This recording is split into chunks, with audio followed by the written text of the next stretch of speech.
el principio era el Logos, la gran explosión, el primordial Om. La teoría de la gran explosión dice que el universo físico surgió vertiginosamente de un punto singular inimaginablemente denso y caliente, llamado una singularidad, 1000 millones de veces más pequeño que la cabeza de un alfiler. No dice el por qué ni el cómo. Cuanto más misterioso es algo, más asumimos que lo comprendemos.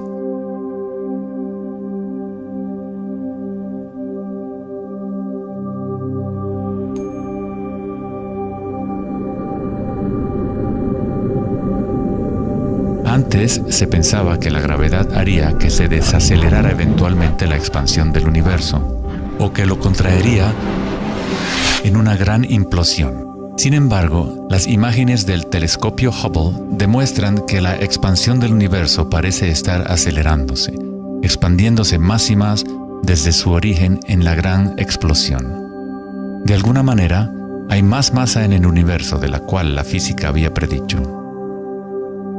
Para justificar la masa perdida, los físicos dicen ahora que el universo está compuesto de solamente 4% de materia atómica, o lo que nosotros consideramos materia normal. 23% del universo es materia oscura y 73% es energía oscura, lo cual antes pensábamos que era espacio vacío. Es como un sistema nervioso invisible que recorre el universo conectando todas las cosas.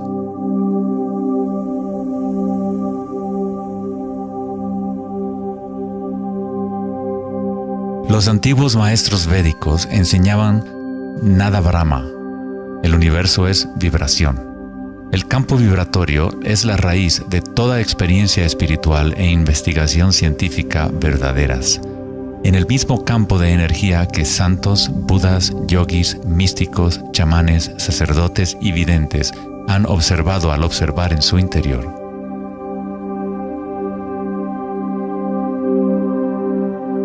Se le ha denominado Akasha, el primordial Om, la red de joyas de Indra, la música de las esferas y miles de otros nombres a través de la historia.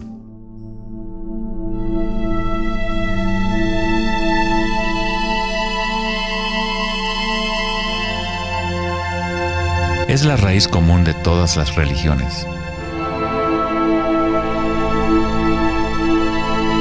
Y el vínculo entre nuestros mundos interiores y exteriores.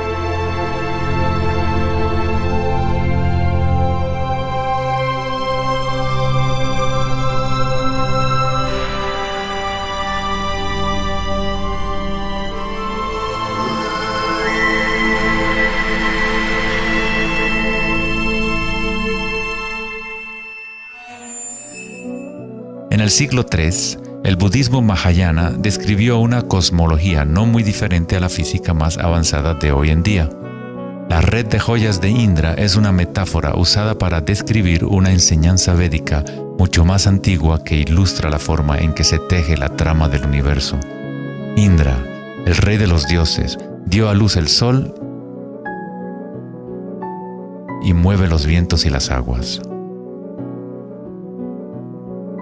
Imagina una telaraña que se extiende en todas las dimensiones.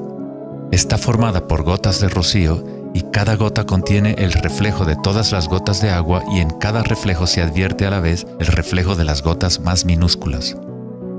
Toda la telaraña continúa en esa misma representación hasta el infinito.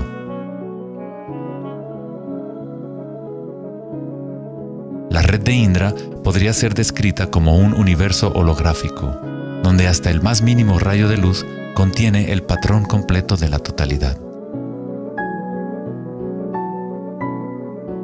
Se hace referencia a veces al científico serbio-americano Nikola Tesla como el hombre que inventó el siglo XX. Tesla fue el responsable del descubrimiento de la electricidad de corriente alterna y muchos otros inventos que ahora son parte de la vida cotidiana. Debido a su interés en las antiguas tradiciones védicas, Tesla se encontraba en una posición única para comprender la ciencia a través de un modelo tanto oriental como occidental. Como todos los grandes científicos, Tesla investigó profundamente los misterios del mundo exterior, pero también observó profundamente su interior. Al igual que los antiguos yogis, Tesla utilizó el término akasha para describir el sentido etéreo que se extiende a lo largo de todo. Tesla estudió con Swami Vivekananda, un yogi que trajo las enseñanzas antiguas de India al occidente. En las enseñanzas védicas, akasha es el espacio en sí, el espacio que los otros elementos llenan, que existe simultáneamente con la vibración. Son inseparables. Akasha es el yin del yang del prana.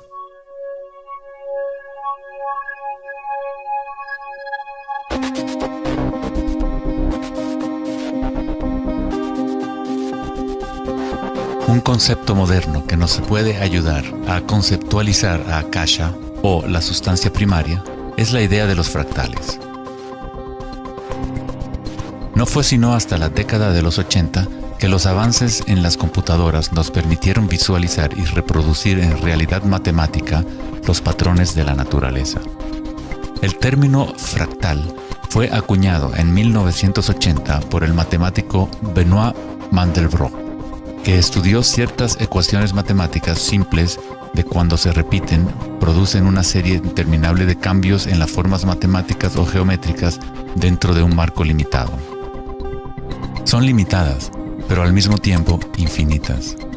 Un fractal es una forma geométrica aproximada que se puede dividir en partes, cada una de las cuales es aproximadamente del tamaño de una copia reducida del patrón completo, una propiedad llamada autosemejanza. Los fractales de Mandelbrot han sido llamados las huellas digitales de Dios.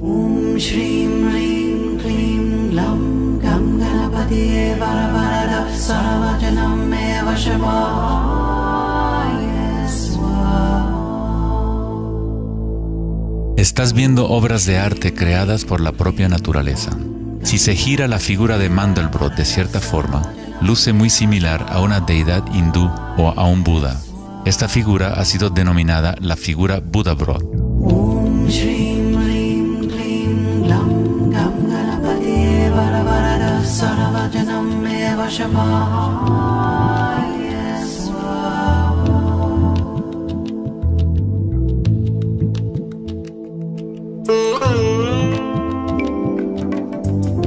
Si nos fijamos en algunas formas de arte y arquitectura antigua, veremos que los humanos hemos asociado la belleza y lo sagrado con patrones fractales desde hace ya mucho tiempo.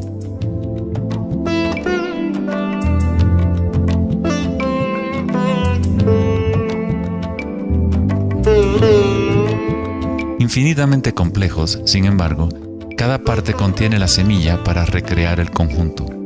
Los fractales han cambiado el punto de vista de los matemáticos respecto a la percepción y el funcionamiento del universo. Con cada nuevo nivel de aumento surgen diferencias del original. El cambio y la transformación constante ocurren a medida que atravesamos el nivel de un detalle fractal a otro. Esta transformación es el espiral cósmico, la inteligencia intrínseca de la matriz del espacio-tiempo.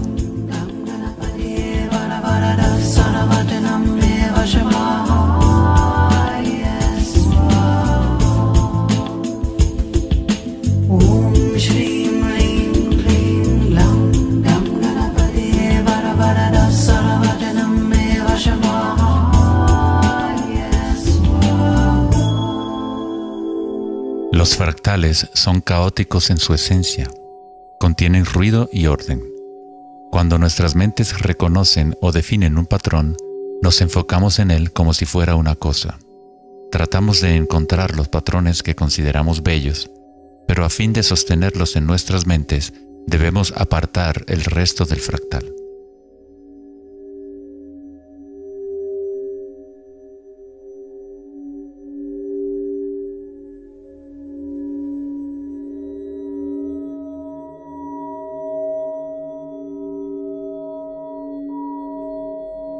Comprender un fractal con los sentidos es limitar su movimiento.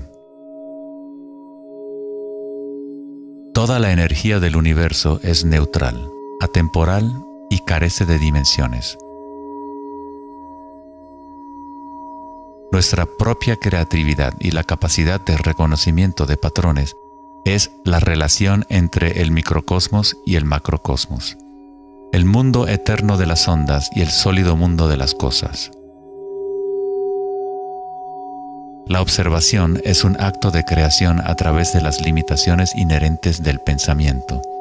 Estamos creando la ilusión de solidez de las cosas al etiquetarlas y nombrarlas. El filósofo Kierkegaard dijo: si me nombras, me niegas. Al darme un nombre, una etiqueta, niegas las otras posibilidades que yo podría ser. Encasillas a la partícula en ser una cosa, al nombrarla, al concretarla, pero al mismo tiempo la estás creando, la defines para que exista. La creatividad es nuestra naturaleza más elevada. Con la creación de las cosas viene el tiempo, lo cual crea la ilusión de solidez.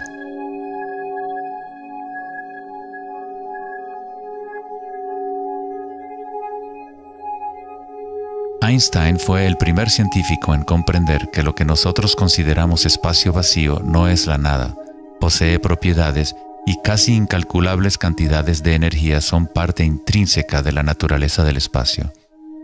El famoso físico Richard Feynman dijo en una ocasión: hay suficiente energía en un solo metro cúbico de espacio para hervir todos los océanos del mundo. Los meditadores avanzados saben que en el silencio se encuentra el mayor poder.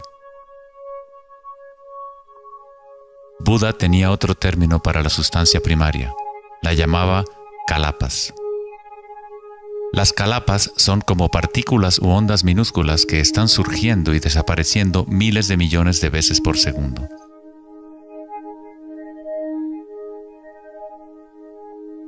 En ese sentido, la realidad es como una serie de cuadros en una cámara holográfica moviéndose rápidamente para crear la ilusión de continuidad. Cuando la conciencia se queda completamente inmóvil, se comprende la ilusión, pues es la conciencia misma la que genera la ilusión.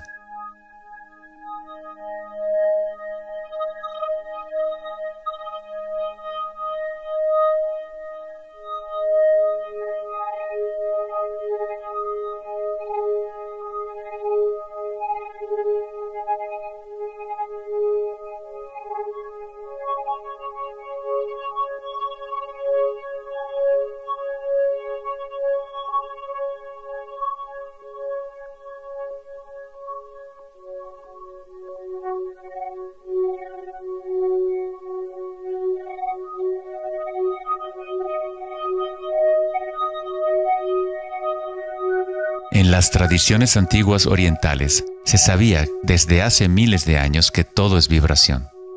Nada Brahma, el universo es sonido. La palabra nada significa sonido o vibración y Brahma es el nombre de Dios. Brahma, al mismo tiempo, es el universo y es el creador. El artista y el arte son inseparables.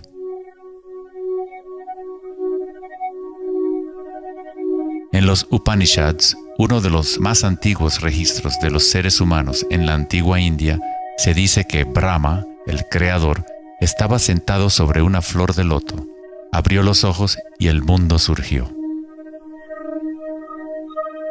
Brahma cierra sus ojos y un mundo entero cesa de existir.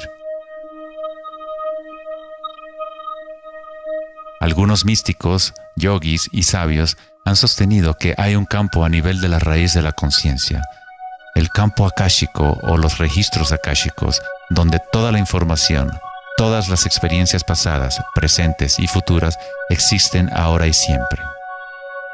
Es este campo o matriz de la que surgen todas las cosas. Desde las partículas subatómicas, las galaxias, las estrellas, los planetas y toda la vida.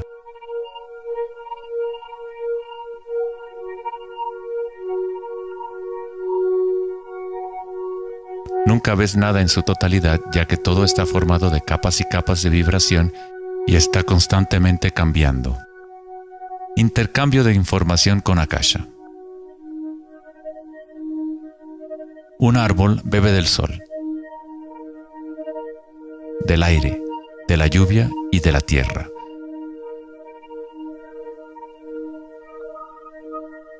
Un mundo de energía entra y sale de esta cosa llamada árbol. Cuando la mente pensante permanece en calma, observas la realidad tal como es.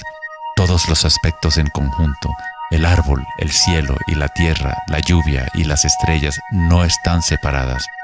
La vida y la muerte, el yo y el otro no están separados.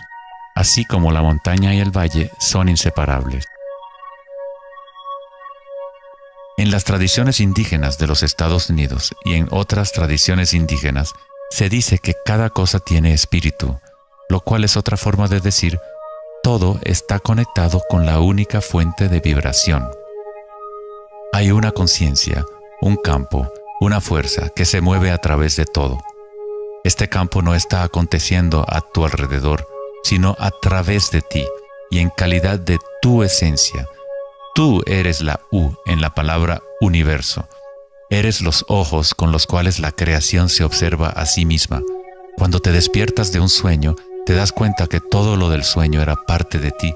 Tú lo estabas creando. Es igual para lo que llamamos la vida real. Cada uno y cada cosa eres tú. La única conciencia mirando a través de cada ojo, bajo cada roca,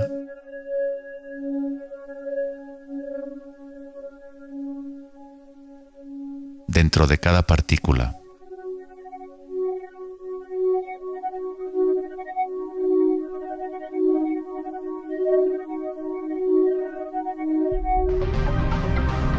Los investigadores internacionales del CERN, el Laboratorio Europeo de Física de Partículas, están buscando este campo que se extiende a lo largo de todas las cosas.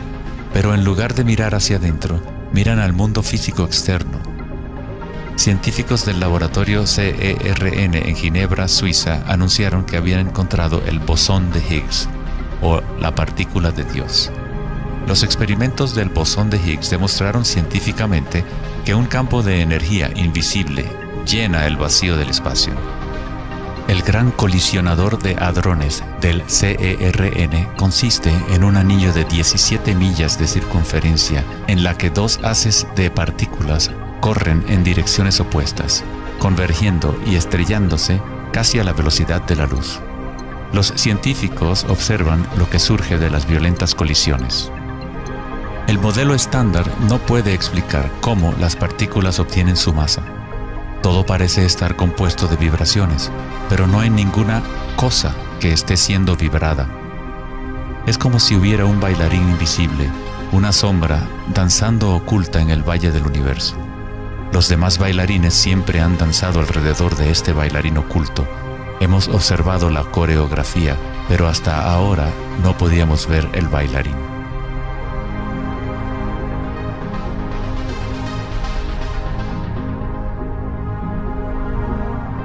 La denominada partícula de Dios, las propiedades de la materia básica del universo, el núcleo de toda la materia que constituiría la masa y la energía inexplicable que acciona la expansión del universo. Pero lejos de explicar la naturaleza del universo, el descubrimiento del bosón de Higgs simplemente presenta un misterio aún mayor, dejando al descubierto un universo que es aún más misterioso de lo que nunca habíamos imaginado. La ciencia se acerca al umbral entre la conciencia y la materia.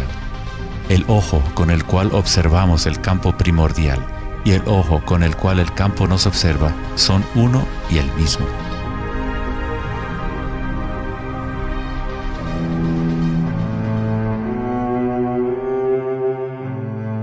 El célebre escritor alemán Wolfgang von Goethe dijo: "La onda es el fenómeno primordial que dio origen al mundo". La cimática es el estudio del sonido visible. La palabra cimática proviene de la raíz griega kuma, que significa onda o vibración.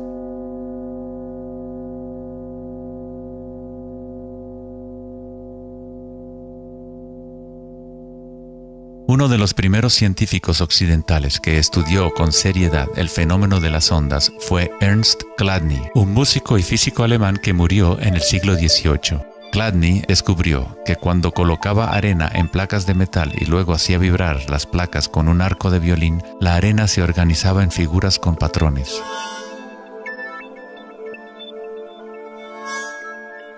Diferentes formas geométricas aparecían dependiendo de la vibración producida.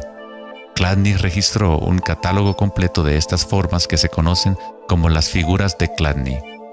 Muchos de estos patrones se pueden encontrar en todo el mundo de la naturaleza. Es el caso de las marcas distintivas de la tortuga o los patrones de manchas del leopardo.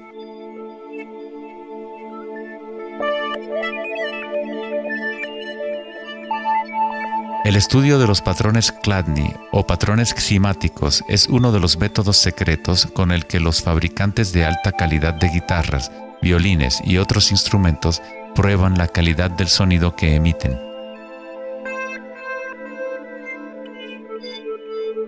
Hans Jenny expandió el trabajo de Chladni en los años 60 usando varios líquidos y amplificación electrónica para generar frecuencias de sonido, y así acuñó el término cimática. Si se envían ondas sinusoidales simples a través de un recipiente con agua, se pueden ver los patrones en el agua.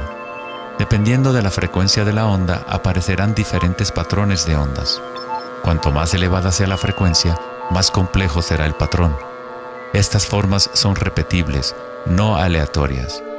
Cuanto más observas, más empiezas a ver cómo la vibración organiza la materia en formas complejas que comenzaron en simples ondas repetitivas.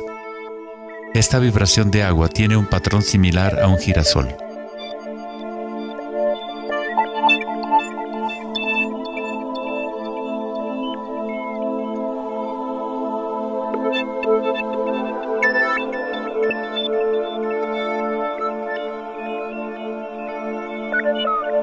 Tan solo cambiando la frecuencia de sonido se obtiene un patrón diferente.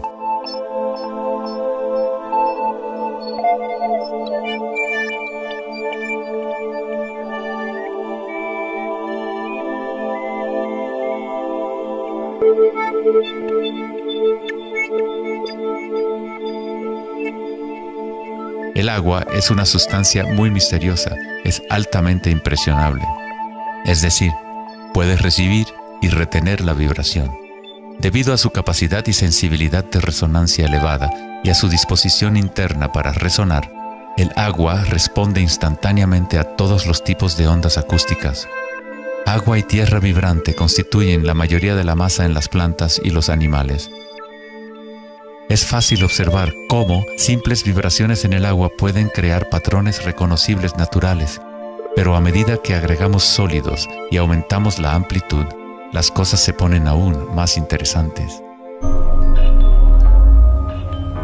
Al añadir almidón de maíz al agua, obtenemos fenómenos más complejos.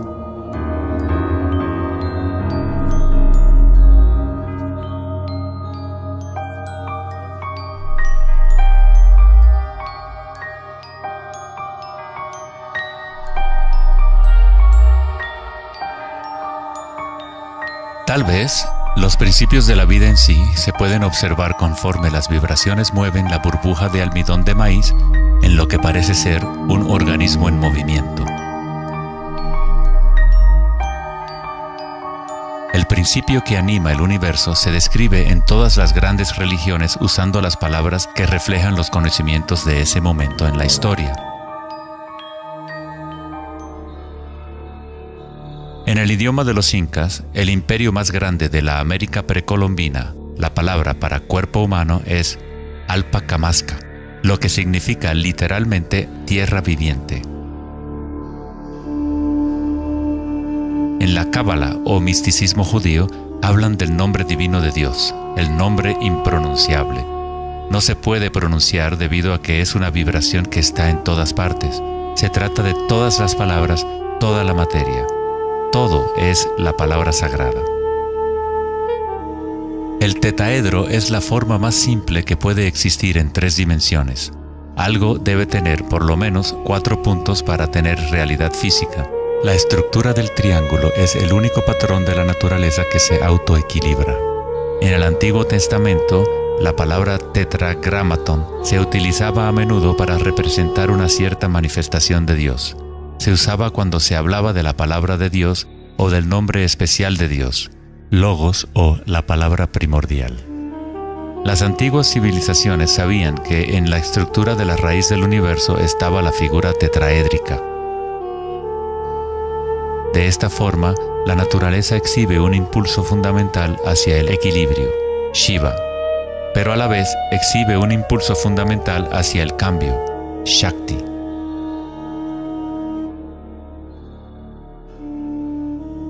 En la Biblia, el Evangelio de Juan dice comúnmente, en el principio era la palabra, pero en el texto original el término utilizado fue logos. El filósofo griego Heráclito, quien vivió alrededor de 500 años antes de Cristo, se refirió al logos como algo fundamentalmente incognoscible, el origen de toda repetición, patrón y forma. Los filósofos estoicos que siguieron las enseñanzas de Heráclito identifican el término con el principio inspirador divino que impregna el universo.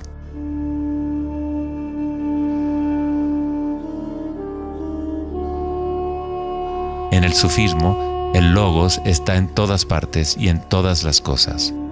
Es aquello de lo cual lo inmanifiesto se manifiesta.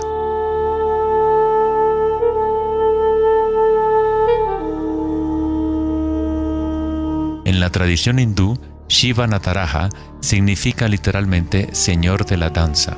El cosmos entero danza al tambor de Shiva. Todo está imbuido o impregnado con la pulsación. El mundo puede seguir evolucionando y cambiando solo mientras Shiva siga danzando. De otra forma, colapsa de regreso a la nada.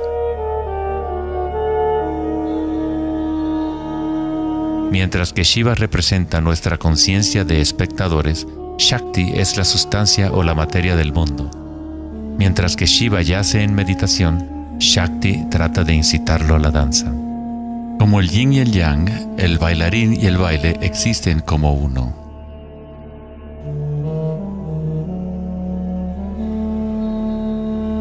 Logos también significa verdad inocultable.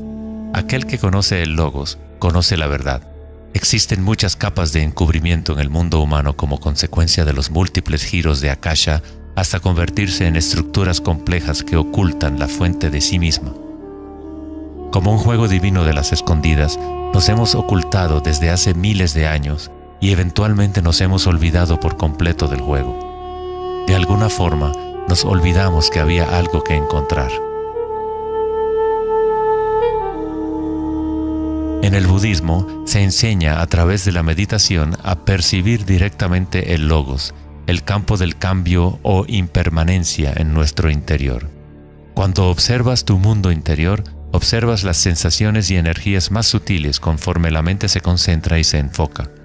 A través de la comprensión directa de anicca o impermanencia a nivel de la raíz de la sensación, uno se libera del apego a las formas externas transitorias.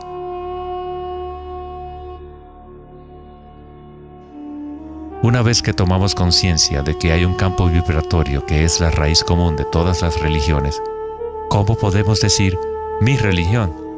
O este es mi Om primordial, mi campo cuántico.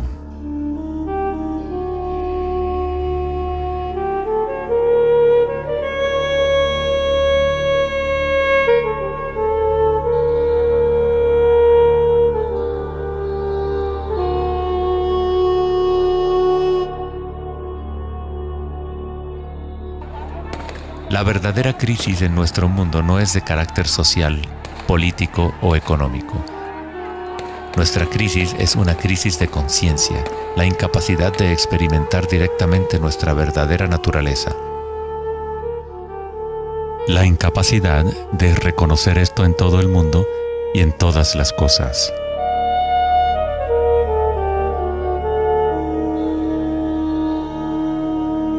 En la tradición budista, el bodhisattva es la persona con una naturaleza búdica despierta.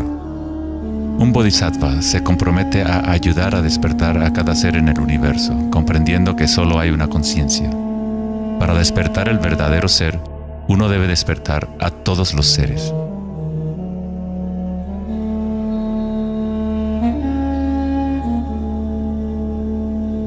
Existen innumerables seres conscientes en el universo a quienes me comprometo a ayudar a despertar. Mis imperfecciones son inagotables. Prometo vencerlas todas. El Dharma es inescrutable. Me comprometo a conocerlo. El camino a despertar es inalcanzable. Me comprometo a alcanzarlo.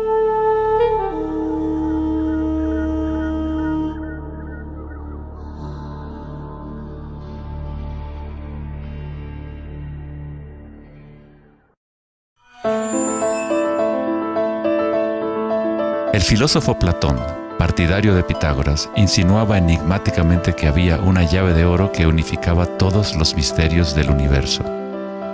Esta es la llave de oro a la que regresaremos una y otra vez a lo largo de nuestra exploración. La llave de oro es la inteligencia del Logos, la fuente del Om primordial. Se podría decir que es la mente de Dios. Con nuestros limitados sentidos, estamos observando solo la manifestación externa de la mecánica oculta de la autosemejanza. La fuente de esta simetría divina es el misterio más grande de nuestra existencia.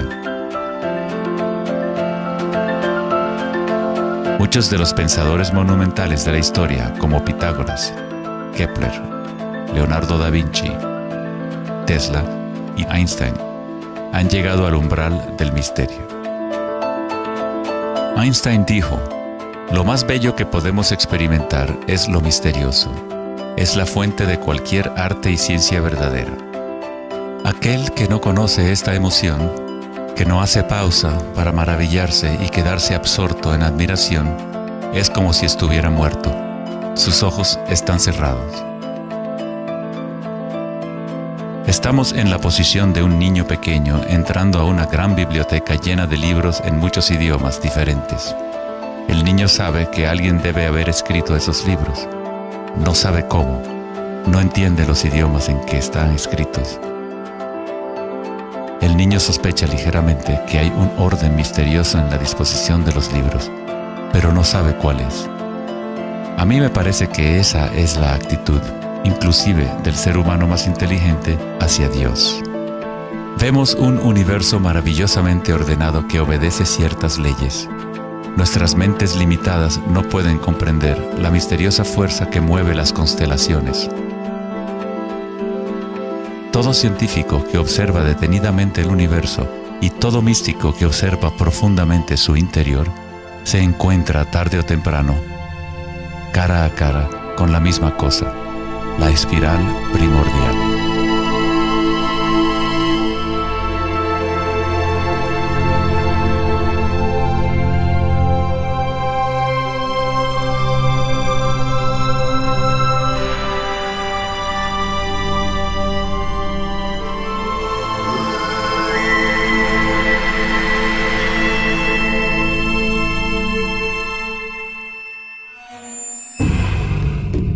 Mil años antes de la creación del antiguo observatorio de Stonehenge, la espiral era un símbolo predominante en la Tierra. Las espirales antiguas se pueden encontrar por todas partes del mundo. Miles de espirales antiguas como estas se pueden encontrar en toda Europa, Nuevo México y Utah en Estados Unidos, Australia, China y Rusia, en virtualmente todas las culturas indígenas de la Tierra. Las espirales antiguas simbolizan el crecimiento, la expansión y la energía cósmica encarnada en el Sol y en el cielo. La forma espiral refleja el macrocosmos del universo mismo revelándose. En las tradiciones indígenas, la espiral es la fuente energética, la madre primordial. Las espirales neolíticas de Newgrange, Irlanda, se remontan a 5000 años.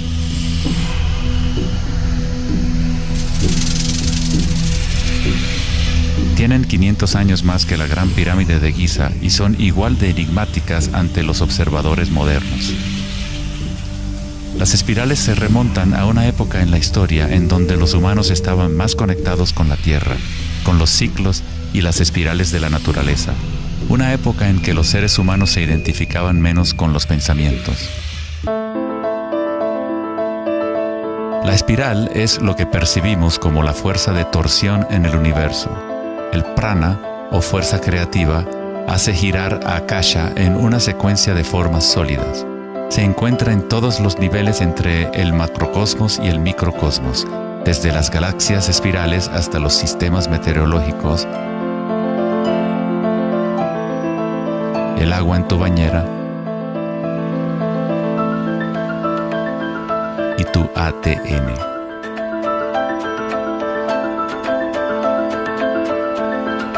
En la experiencia directa de tu propia energía, la espiral primordial no es una idea, sino más bien lo que hace posible toda condición e idea.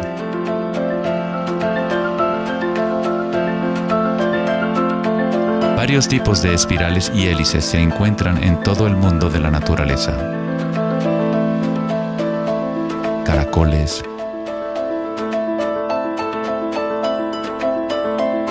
corales marinos,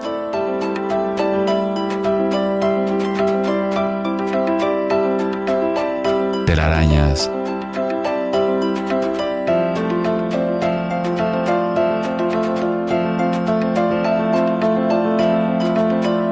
fósiles.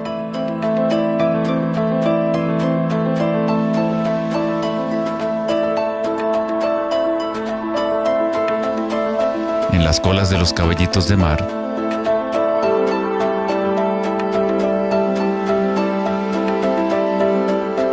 y en las conchas. Muchas espirales en la naturaleza se pueden observar como espirales logarítmicas o espirales en crecimiento. A medida que avanzas desde el centro de la espiral, las secciones son exponencialmente más grandes.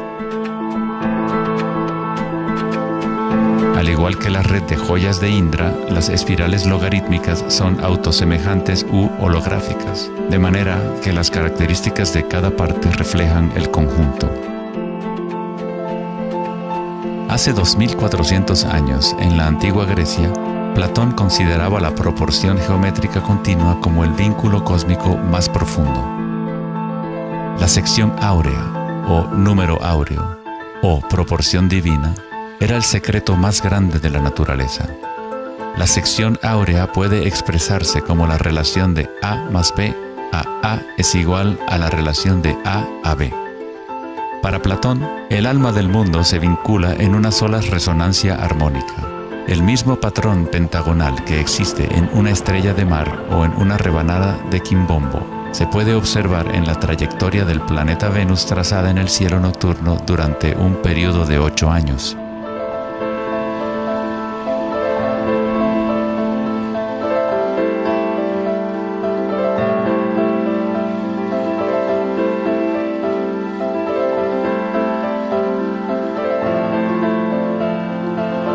Se observa en el mundo inteligible de las formas en el cielo y en el mundo visible de los objetos materiales en la tierra, a través de este principio de la autosemejanza geométrica. Desde los patrones autosemejantes del brócoli romanesco hasta las ramas de las galaxias, las espirales logarítmicas son patrones omnipresentes y arquetípicos. Nuestra galaxia de la Vía Láctea tiene varias ramas espirales logarítmicas con una pendiente de unos 12 grados. Cuanto mayor la pendiente de la espiral, más compactos son los giros.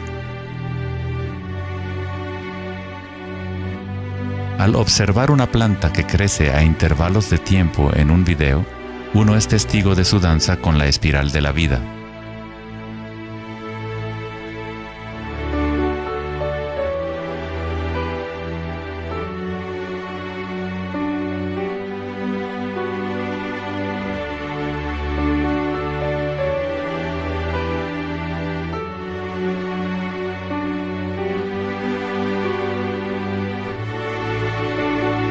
Una espiral dorada es una espiral logarítmica que crece hacia afuera, siguiendo el factor de la sección áurea.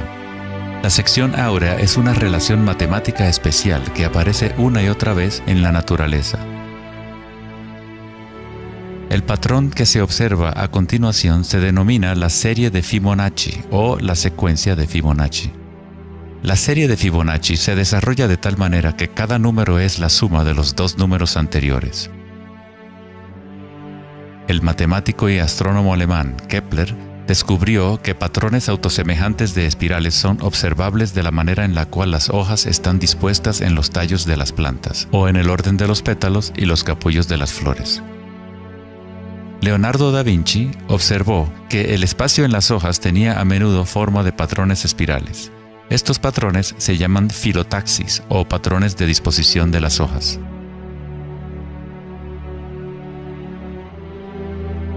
La disposición filotaxis se puede observar en los nucleótidos independientes del ADN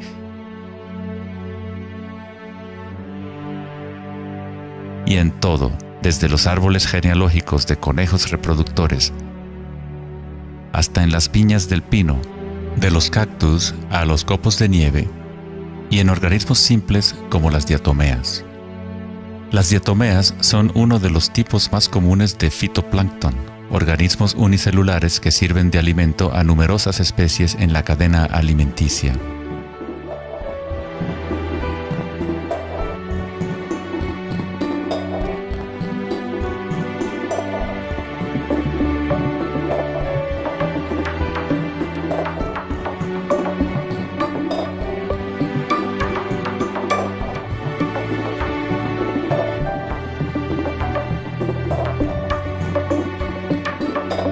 ¿Cuánta matemática debes saber para ser un girasol o una abeja? La naturaleza no consulta al departamento de física para producir un brócoli. La estructura en la naturaleza ocurre automáticamente. Los científicos en el campo de la nanotecnología utilizan el término autoensamblaje para describir la forma en la cual se forman los complejos, como en la fase inicial de la formación hexagonal de ADN. En la ingeniería de la nanotecnología, los nanotubos de carbono se componen de una disposición similar de materiales. La naturaleza hace este tipo de geometría una y otra vez sin esfuerzo, automáticamente, sin una calculadora. La naturaleza es precisa y extremadamente eficiente. Según el famoso arquitecto y autor Buckminster Fuller, estos patrones son una función del espacio-tiempo. El ADN y el panal de abejas tienen esa forma por la misma razón que una burbuja es redonda. Es la forma más eficiente que requiere la menor cantidad de energía. El espacio en sí tiene una forma y permite solo ciertas configuraciones de la materia, siempre volviendo a lo más eficiente. Estos patrones son la forma más fuerte y eficiente de construir estructuras arquitectónicas como las cúpulas geodésicas.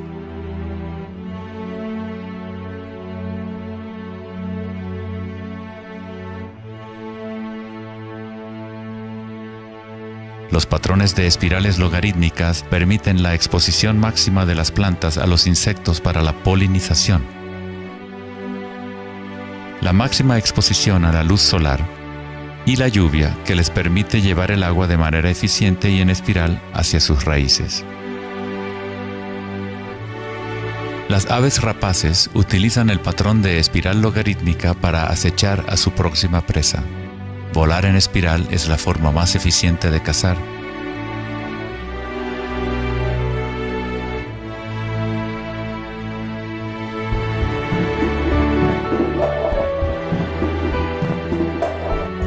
Nuestra capacidad de observar el akasha danzando la espiral de la vida hacia una forma material se relaciona con la habilidad de percibir la belleza y la simetría en la naturaleza.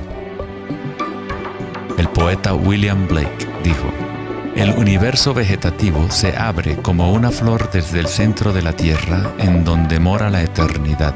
Se expande desde las estrellas hasta el caparazón mundano y ahí se encuentra con la eternidad de nuevo, tanto desde dentro como desde fuera".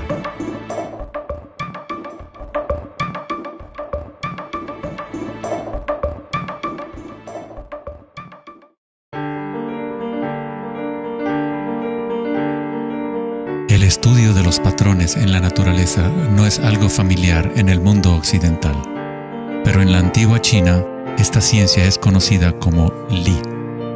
El Li refleja el orden dinámico y el patrón en la naturaleza. Pero no es considerado algo estático, congelado o inmutable como un mosaico. Es un patrón dinámico que se materializa en todos los seres vivos.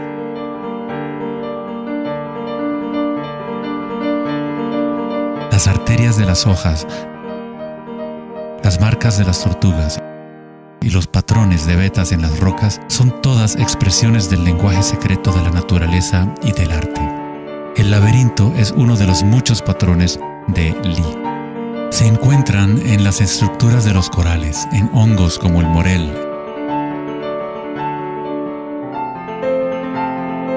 en coles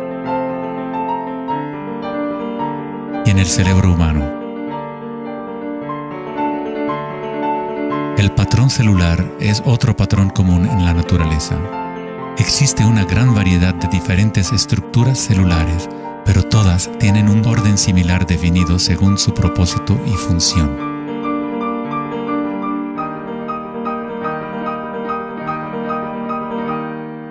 Es fácil quedarse fascinado ante el juego constante de formas, pero lo más interesante es que ciertas formas arquetípicas parecen estar entretejidas en la trama de la naturaleza. El patrón de ramificación es otro patrón Li, o modelo arquetípico observable en todos los niveles y en todas las escalas fractales.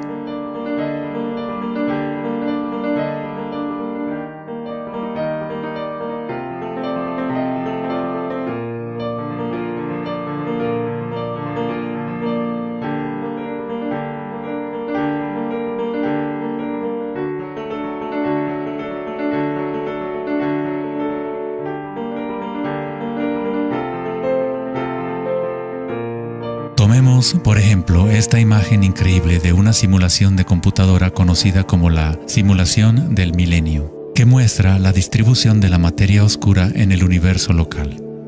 Fue creada por Max Planck Society en Alemania. La materia oscura es lo que antes considerábamos espacio vacío. Es como un sistema nervioso invisible que recorre todo el universo.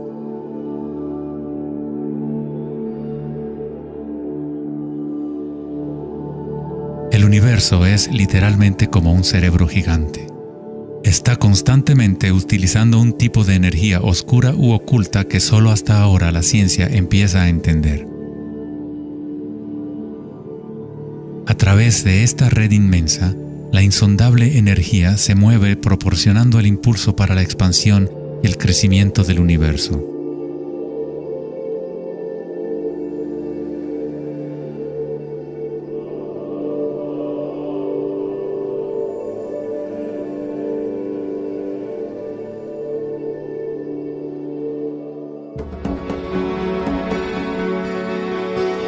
La naturaleza crea patrones de ramificación automáticamente cuando creamos las condiciones adecuadas. La naturaleza es una máquina generadora de arte o un motor creador de belleza. Aquí, la electricidad se utiliza para hacer crecer las ramas de cristal plata. El metraje es en intervalos de tiempo a medida que crecen durante varias horas. Los cristales se forman sobre el cátodo de aluminio cuando los iones se depositan por electrólisis a partir de una solución de nitrato de plata. La formación es autoorganizadora. Estás viendo arte generado por la propia naturaleza. Johann Wolfgang von Goethe dijo: "La belleza es una manifestación de las leyes secretas de la naturaleza, que de otra manera estarían ocultas para nosotros por siempre". En este sentido, todo en la naturaleza está vivo, organizándose a sí mismo. Cuando se usa alto voltaje en la ramificación fractal, esto se vuelve todavía más obvio. Está sucediendo en tiempo real.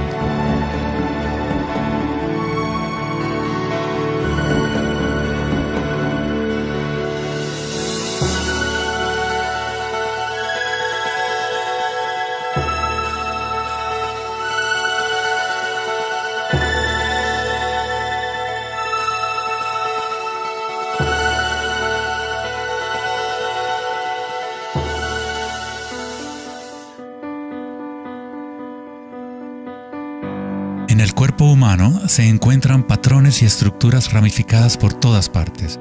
Son, por supuesto, el sistema nervioso de la medicina occidental.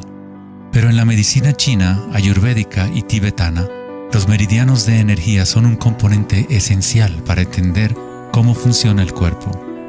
Los nadis o meridianos de energía forman estructuras ramificadas. Una autopsia no revelará los chakras o nadis, pero eso no quiere decir que no existen. Es necesario refinar las herramientas que usamos para poder observar. En primer lugar, debes aprender a acallar tu mente. Solo entonces podrás ver estas cosas primero en tu interior. En la teoría eléctrica, cuanta menos resistencia haya en un cable, más fácilmente puede transportar energía. Al cultivar la ecuanimidad a través de la meditación, se crea un estado de no resistencia en tu cuerpo. Prana o chi, o energía interna, es simplemente tu vitalidad interior. Lo que sientes cuando tomas conciencia desde el interior del cuerpo. Los hilos sutiles de tu cuerpo que transportan el prana, los nadis, logran mover más y más energía pránica a través de los chakras. El cableado se hace más fuerte a medida que lo usas, pues permites que la energía fluya. Donde quiera que haya conciencia, el chi o energía comenzará a fluir y prosperarán las conexiones físicas. En el sistema nervioso y el cerebro, los patrones físicos de cableado se establecen por repetición. Si prestas atención continuamente a lo que está en tu interior y reduces la resistencia a las sensaciones que están experimentando, incrementas tu capacidad energética.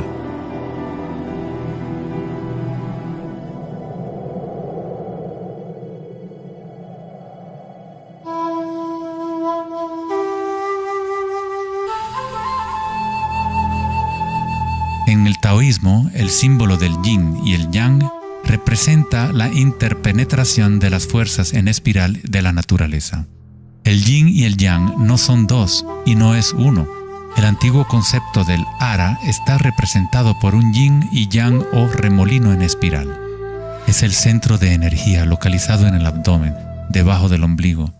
Ara significa literalmente mar u océano de energía. En China, el ara es llamado el Dantien inferior. En muchas formas de artes marciales asiáticas, se dice que el guerrero con ara fuerte es imparable. En la tradición samurái, una forma de suicidio ritual o seppuku era el harakiri. Esto significa traspasar tu propio ara, desconectando el chi o canal de energía. Moverse desde este centro crea el movimiento enraizado y lleno de gracia que se ve no solo en las artes marciales,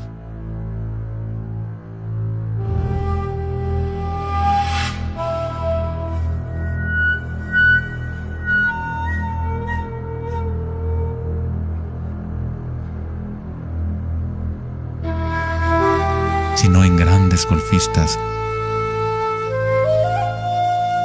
bailarinas de danza del vientre.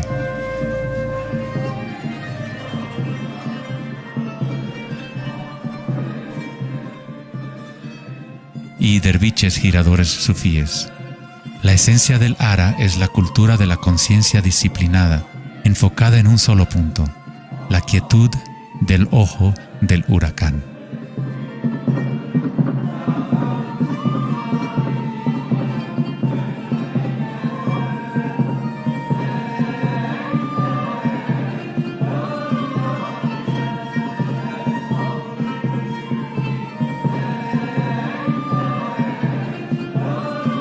Es el instinto de nuestras entrañas con relación a nuestra propia fuente de energía.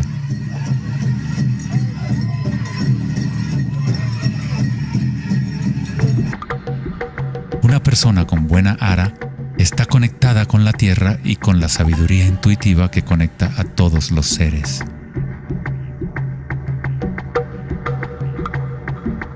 Pensar con tu vientre, el ara de Kengasai, es conectarte con tu sabiduría interior.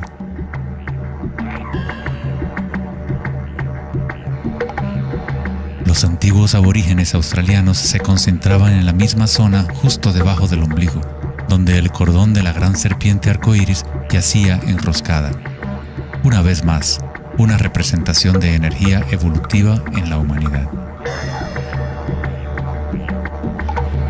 No es casualidad que es en el ara donde comienza la nueva vida.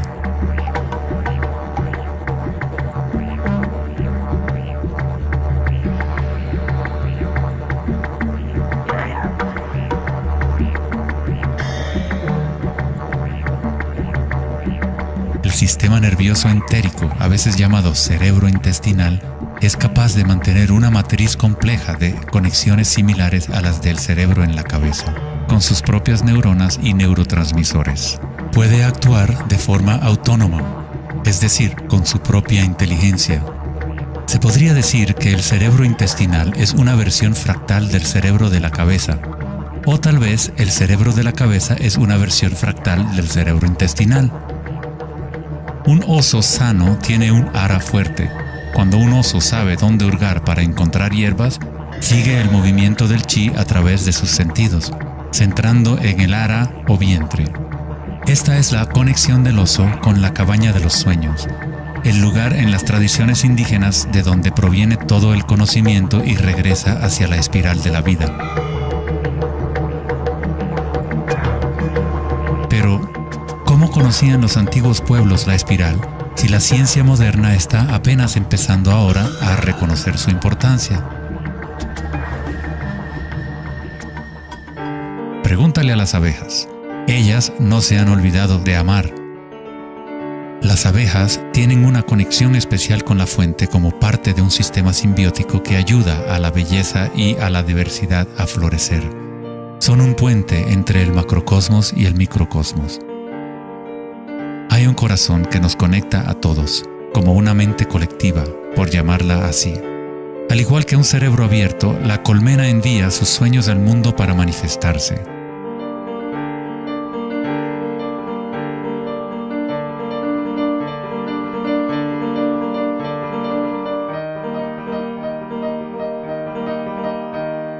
En la naturaleza, muchas criaturas saben cómo actuar en el unísono para moverse con un solo espíritu, en una sola dirección.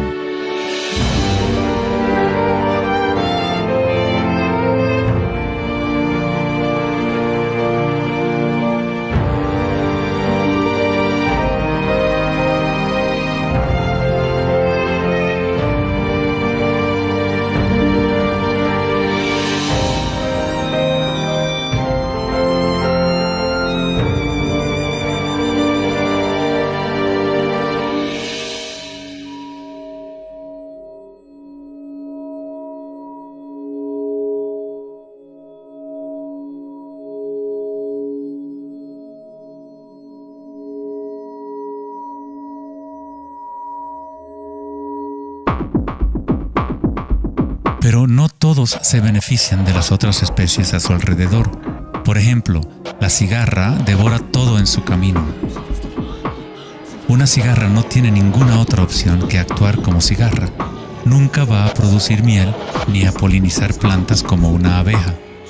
El comportamiento de una cigarra es rígido, pero un ser humano es único en el sentido de que podemos actuar como una abeja o como una cigarra.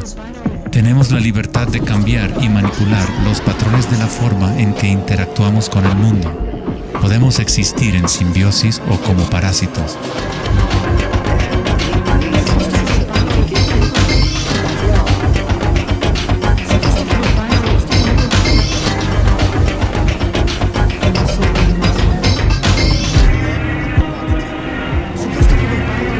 Hoy en día, los seres humanos tratan de entender la espiral con la mente racional, pero nunca ha sido el pensamiento el que nos conecta con la espiral de la vida. Siempre hemos estado conectados.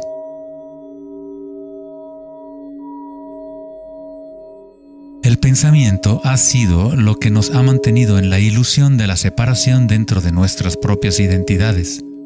El pensamiento es la creación de la separación, la experiencia de limitación. Cuanto más nos alineamos con el pensamiento, más nos alejamos de la fuente. Las culturas antiguas menos orientadas al pensamiento se alineaban con la espiral de una manera más directa y personal de lo que nosotros hacemos hoy en día.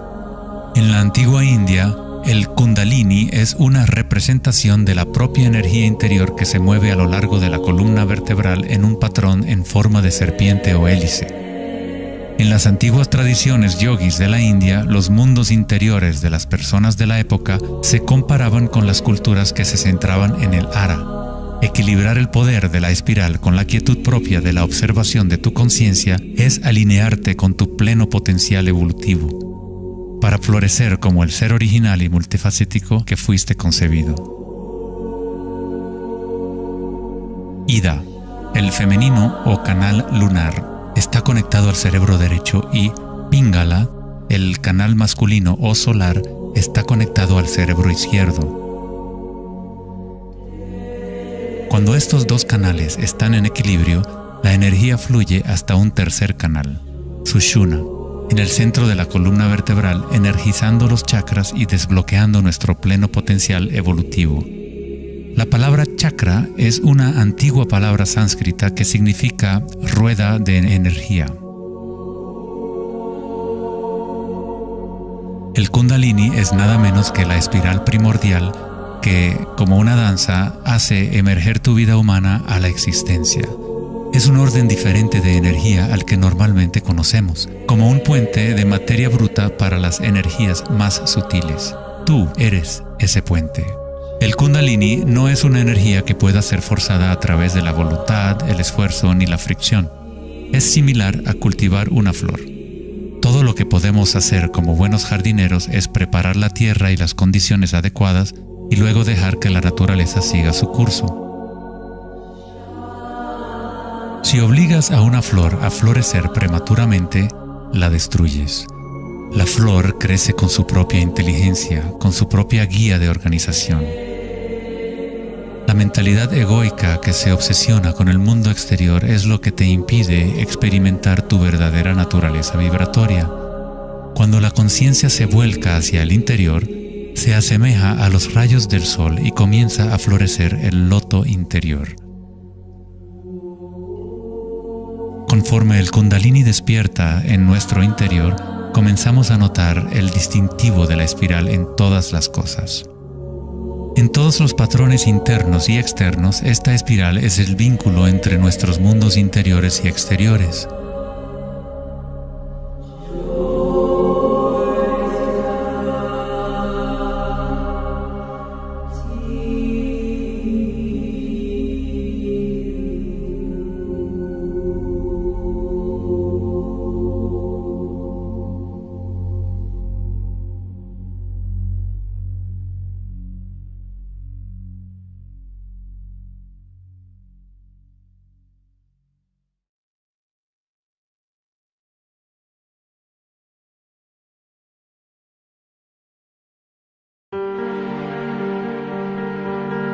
Antes de los albores de la civilización occidental y del lenguaje escrito, la ciencia y la espiritualidad no eran dos cosas separadas.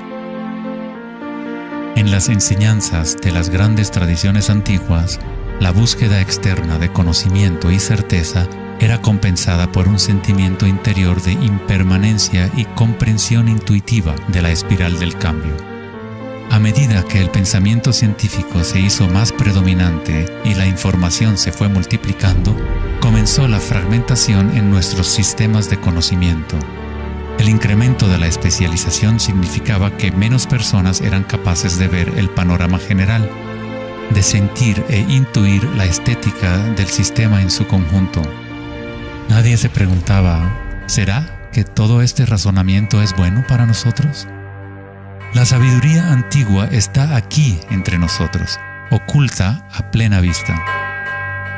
Pero estamos demasiado preocupados con nuestros pensamientos como para reconocerla. Esta sabiduría olvidada es la manera de restablecer el equilibrio entre lo interno y lo externo, el yin y el yang, entre la espiral del cambio y la quietud de nuestro centro.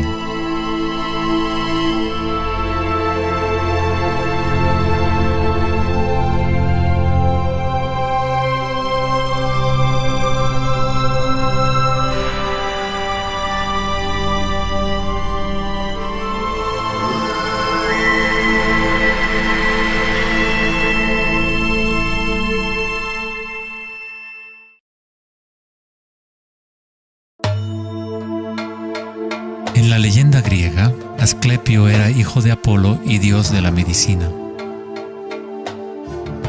Su sabiduría y habilidades para la curación eran insuperables, y se decía que había descubierto el secreto mismo de la vida y la muerte.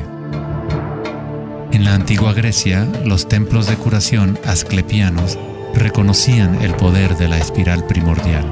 Esto está simbolizado por la vara de Asclepios.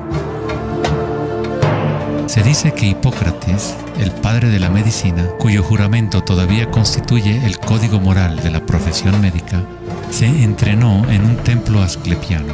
Hasta el día de hoy, este símbolo de nuestra energía evolutiva se mantiene como el logotipo de la Asociación Médica Americana y otras organizaciones médicas en todo el mundo.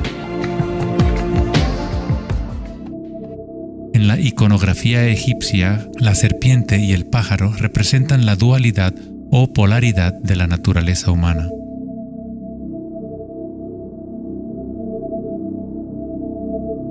La serpiente en dirección descendiente es la espiral manifestada y la energía evolutiva del mundo.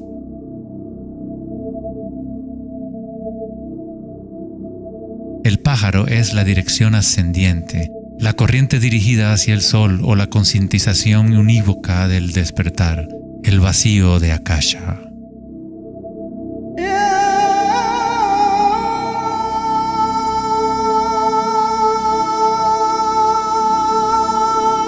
Faraones y dioses son representados con su energía despierta, en donde la serpiente Kundalini asciende por la columna vertebral y traspasa el chakra Ajna entre los ojos.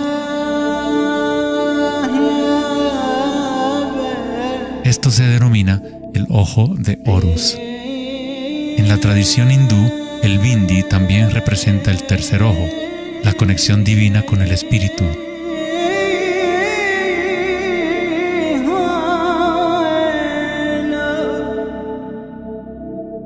La máscara de Tutankamón es un ejemplo clásico que muestra temas de serpientes y aves.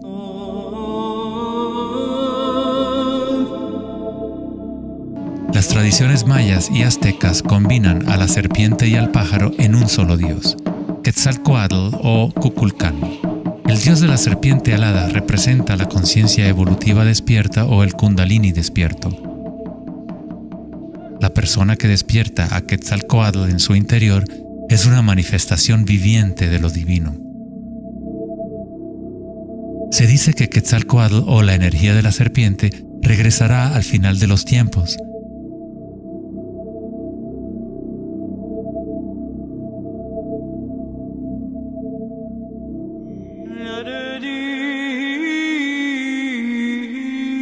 Los símbolos de la serpiente y las aves se pueden también encontrar en el cristianismo. Su significado real podría estar codificado de una manera más profunda, pero el significado es el mismo que en otras tradiciones antiguas. En el cristianismo, el pájaro o paloma que se ve a menudo sobre la cabeza de Cristo representa al Espíritu Santo o Kundalini Shakti a medida que asciende al sexto chakra y más allá. Los místicos cristianos llaman al Kundalini por otro nombre, Espíritu Santo.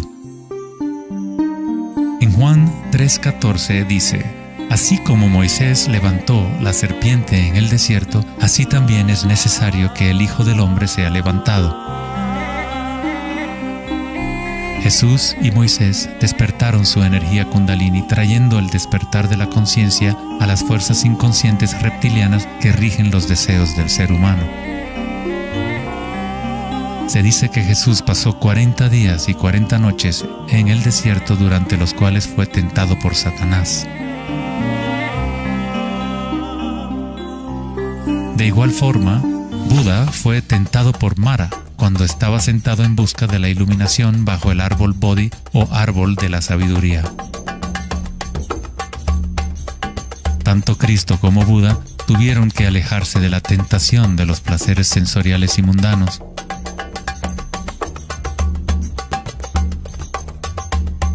En ambas historias, el demonio es la personificación de los propios apegos.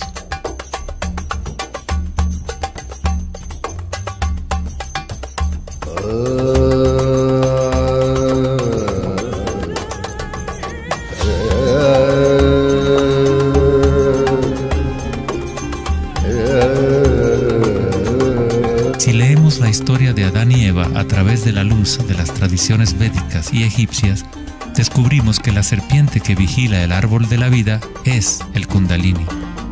La manzana representa el encanto y la tentación del mundo sensorial externo.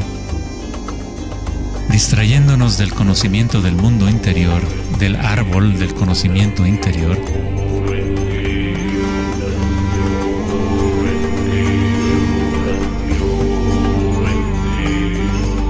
el árbol es simplemente la red de nadis o meridianos de energía dentro de nosotros mismos, que forma literalmente estructuras ramificadas por todo el cuerpo. En nuestra búsqueda egoica de gratificación externa, nos hemos separado del conocimiento del mundo interior, de nuestra conexión a Akasha y a la fuente de la sabiduría.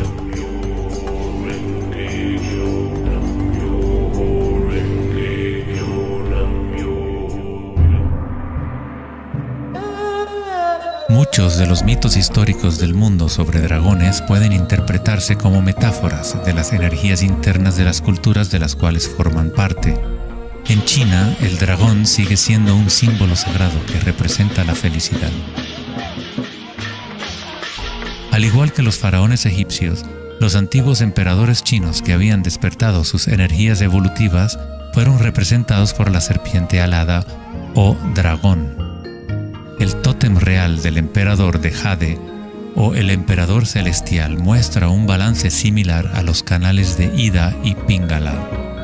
El yin y el yang del taoísmo es el despertar del centro pineal, o como lo denomina el taoísmo, el Dantien superior.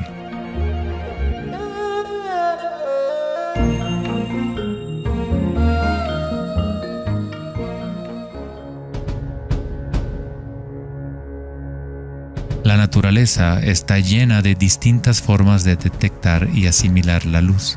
Por ejemplo, un erizo de mar puede, en verdad, ver con su cuerpo espinado que actúa como un gran ojo.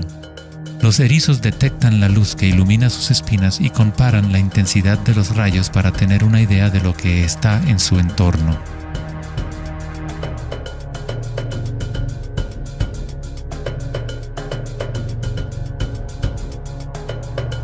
Las iguanas verdes y otros reptiles tienen un ojo parietal o glándula pineal en la parte superior de la cabeza que utilizan para detectar depredadores desde arriba.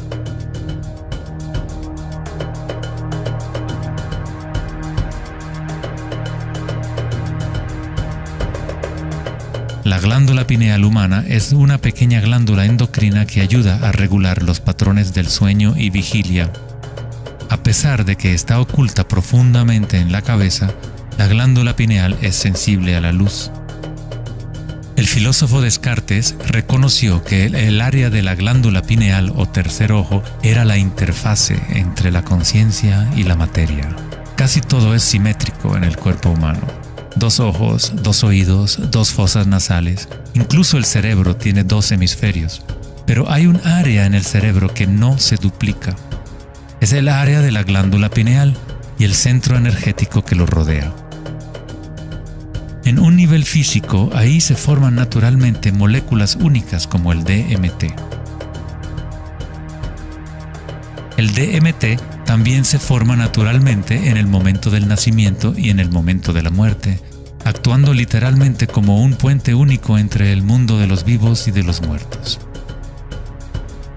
El DMT se produce de forma natural en los estados de meditación profunda o samadhi o a través de medios enteógenos. Por ejemplo, la ayahuasca es usada en tradiciones chamánicas de América del Sur para eliminar el velo entre los mundos internos y externos.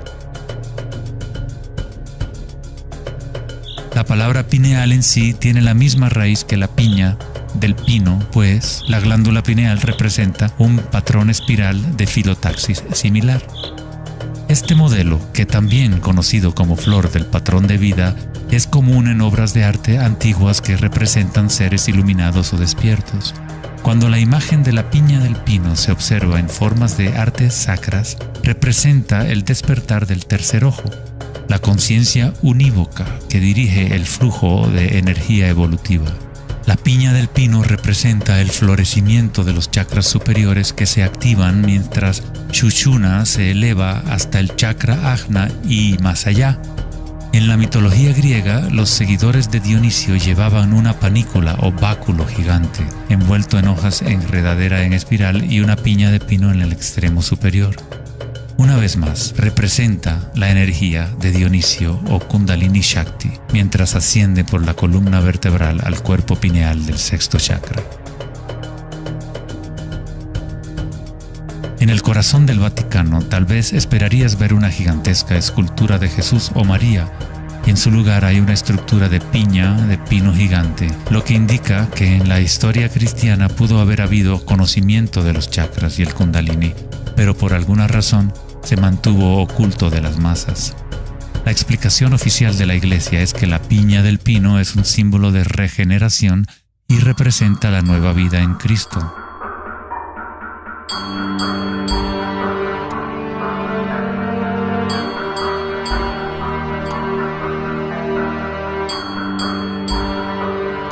El filósofo y místico del siglo XIII, Meister Eckhart, dijo: "El ojo con el que veo a Dios y el ojo con el que Dios me ve es el mismo". En la Biblia del rey Jacobo, Jesús dijo: "La luz del cuerpo es el ojo, y si por lo tanto tienes un solo ojo, tu cuerpo entero se llenará de luz".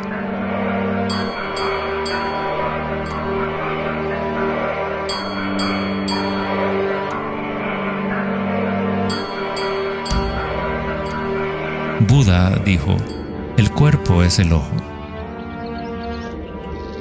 En estado de Samadhi, uno es a la vez el observador y el observado. Somos el universo consciente de sí mismo.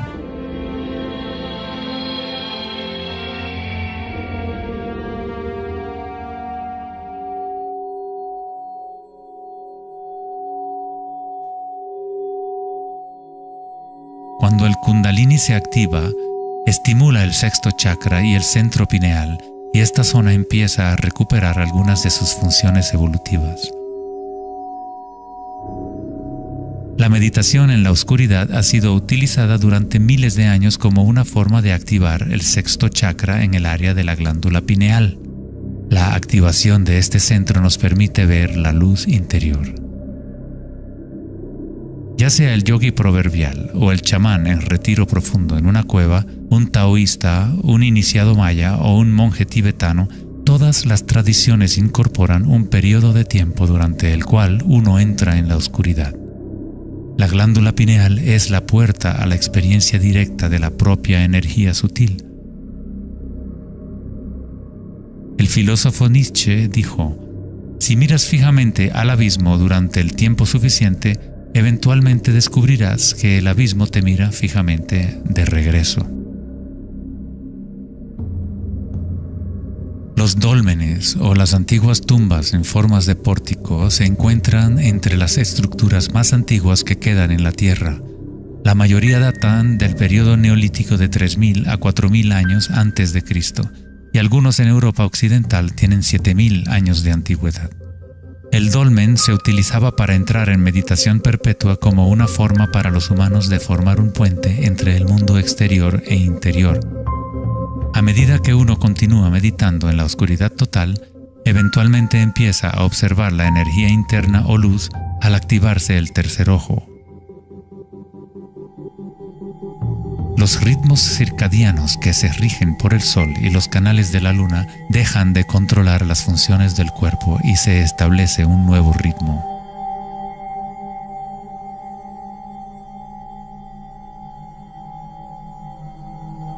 El séptimo chakra ha sido representado por el símbolo Om desde hace miles de años, un símbolo construido por signos sánscritos que representan los elementos. Cuando el Kundalini se eleva más allá del sexto chakra, se empieza a crear un halo de energía. Los halos aparecen constantemente en las pinturas religiosas de diferentes tradiciones en todas partes del mundo.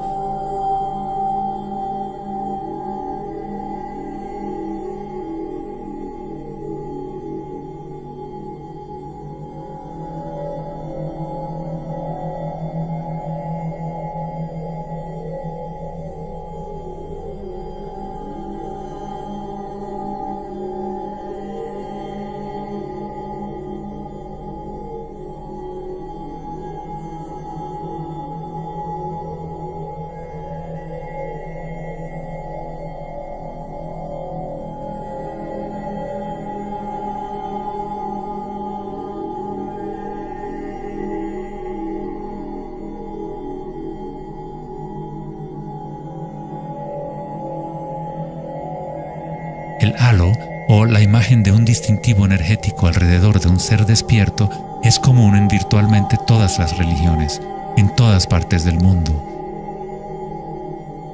El proceso evolutivo de despertar los chakras no es propiedad de un grupo o de una religión, es el derecho inalienable de todo ser humano en el planeta.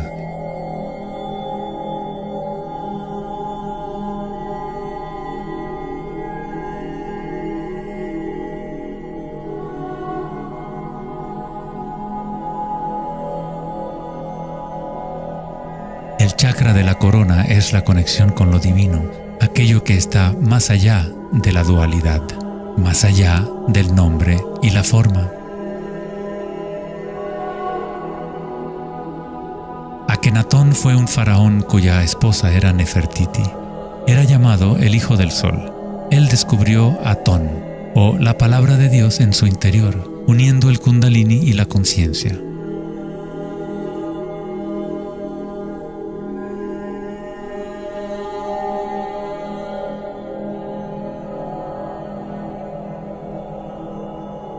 En la iconografía egipcia, una vez más, la conciencia despierta está representada por el disco solar que vemos sobre las cabezas de dioses o seres despiertos.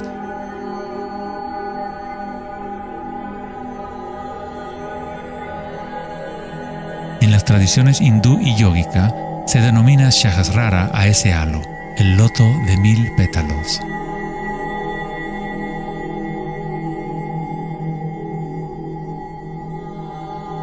El Buda está asociado con el símbolo de la flor de loto. El patrón de filotaxis es el mismo modelo que se puede encontrar en una flor de loto. Es la flor del patrón de la vida, la semilla de la vida. Es el patrón fundamental en el cual todas las formas encajan. Es la forma absoluta del espacio mismo o una cualidad inherente a Akasha.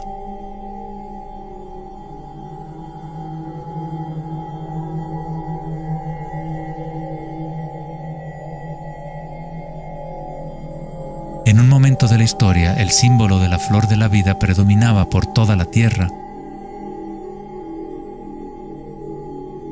La flor de la vida se encuentra custodiada por leones en lugares más sagrados de China y otras partes de Asia.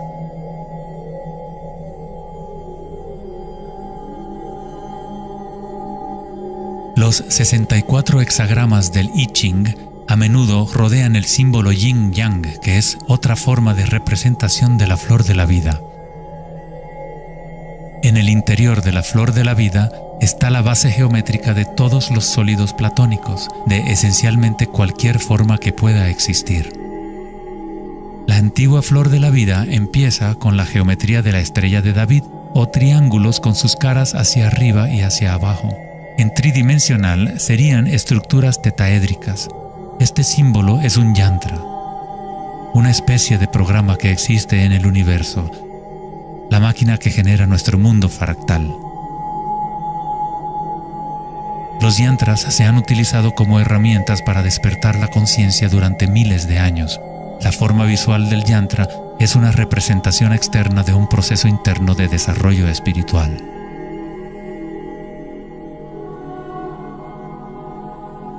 Es la música oculta del universo hecha visible, compuesto por la intersección de formas geométricas y patrones de interferencia.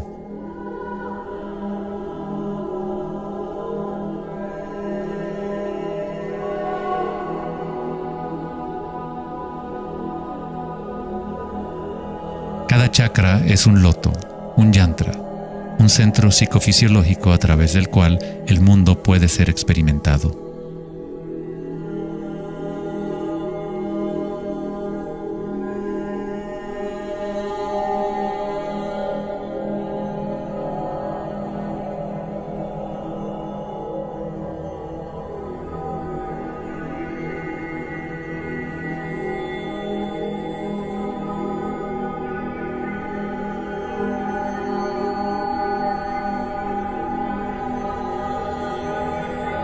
Un yantra tradicional, tal como se puede encontrar en la tradición tibetana, posee valiosas capas de significado, a veces incorporando una cosmología y visión del mundo por completo.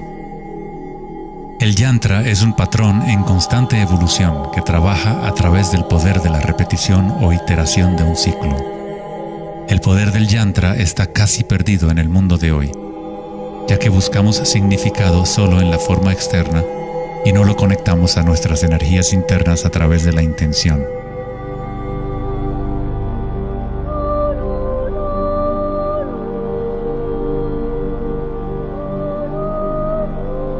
Hay una buena razón por la cual sacerdotes, monjes y yogis han sido tradicionalmente célibes. Hoy en día, apenas una fracción conoce la razón de su celibato, pues el verdadero propósito se ha perdido. En pocas palabras, si tu energía se va a consumir en producir más espermatozoides u óvulos, según sea el caso, no queda suficiente para impulsar la ascensión del Kundalini que activa los chakras superiores.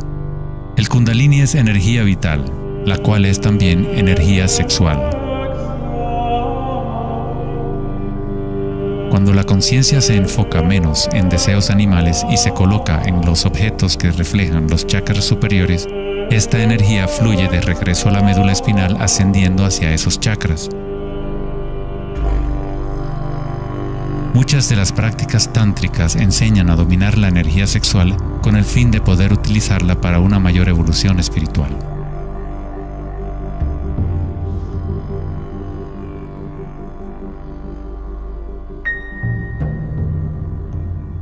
Tu estado de conciencia crea las condiciones adecuadas para que tu energía pueda crecer. Entrar en un estado de conciencia no requiere de tiempo. Como dice Eckhart Tolle, la conciencia y la presencia siempre suceden en el ahora. Si estás tratando de hacer que algo suceda, entonces estás creando resistencia hacia lo que es. Es la eliminación de toda resistencia lo que permite que la energía evolutiva se desarrolle. En la tradición yógica antigua, las posturas de yoga se han utilizado para preparar el cuerpo para la meditación.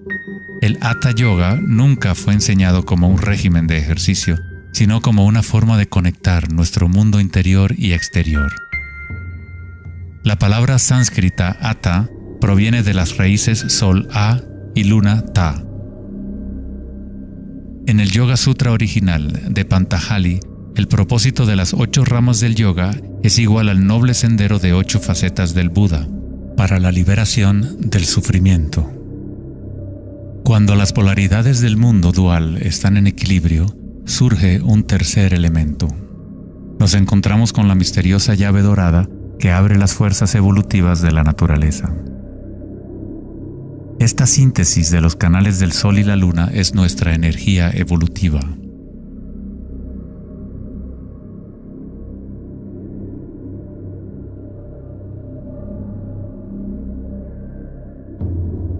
Puesto que ahora los seres humanos se identifican casi exclusivamente con sus pensamientos y con el mundo exterior, es en raras ocasiones que un individuo logra el equilibrio entre las fuerzas internas y externas, lo que permite el despertar natural del Kundalini. Para aquellos identificados solo con la ilusión, el Kundalini siempre seguirá siendo una metáfora. Una idea en vez de una experiencia directa de la energía y la conciencia propias.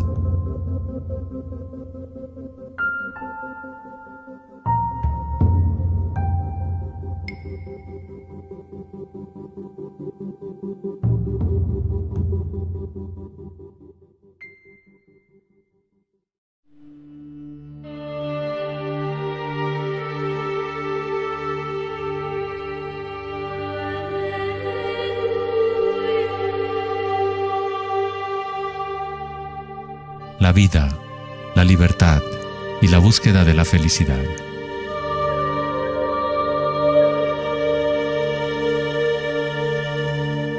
Vivimos nuestras vidas buscando la felicidad allá afuera, como si fuera una mercancía. Nos hemos convertido en esclavos de nuestros propios deseos y anhelos. La felicidad no es algo que pueda ser perseguido o comprado como un traje barato.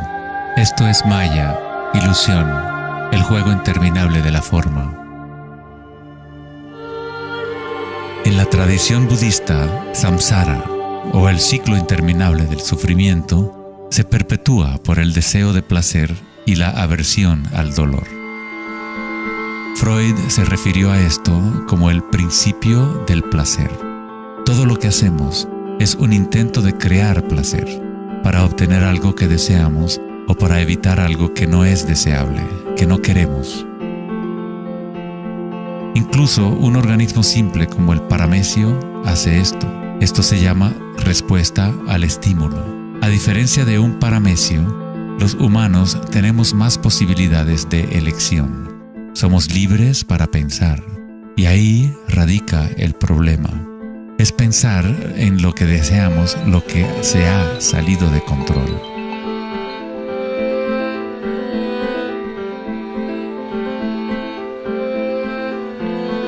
Safety systems armed. 10, 9, 8, 7, 6, 5, 4, 3, 2, 1, 0, and liftoff of Endeavour, going where East and West do meet at the International Space Station.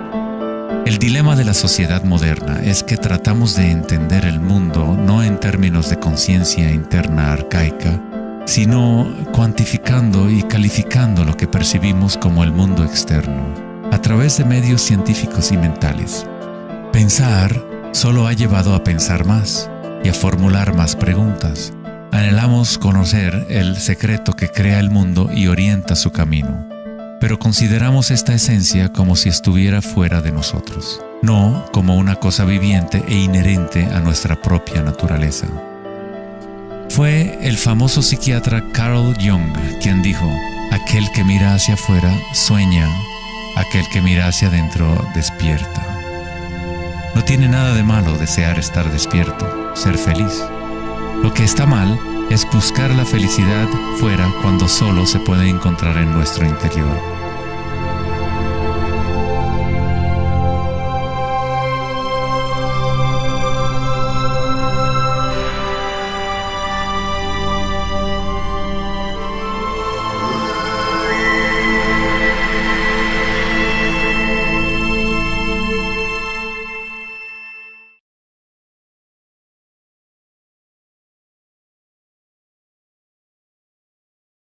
Más allá del pensamiento. El 4 de agosto de 2010, en la conferencia Techonomy en Lake Tahoe, en California, Eric Schmidt, director ejecutivo de Google, mencionó una estadística asombrosa. Cada 2 días creamos la misma cantidad de información que hemos creado desde los albores de la civilización hasta el año 2003. Es algo así como 5 exabytes de datos. Nunca en la historia de la humanidad hemos usado tanto la mente y nunca había habido tanta confusión en el planeta. ¿Podría ser que cada vez que pensamos en una solución a un problema, creamos 2 problemas más? ¿De qué sirve pensar tanto si no conduce a una mayor felicidad? ¿Somos más felices? ¿Más ecuánimes? ¿Más alegres como resultado de tanto pensar? O quizás nos aísla, nos desconecta de una experiencia más profunda y más significativa de la vida.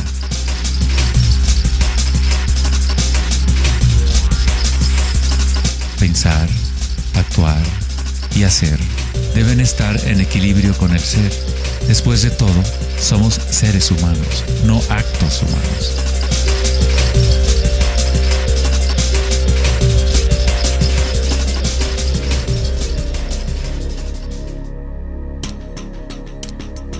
Queremos un cambio y queremos estabilidad al mismo tiempo.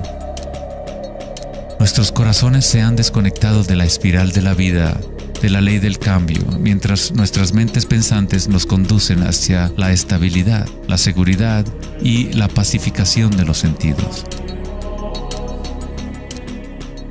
Con una fascinación morbosa, observamos asesinatos, tsunamis, terremotos y guerras. Constantemente tratamos de ocupar nuestra mente, llenándola de información.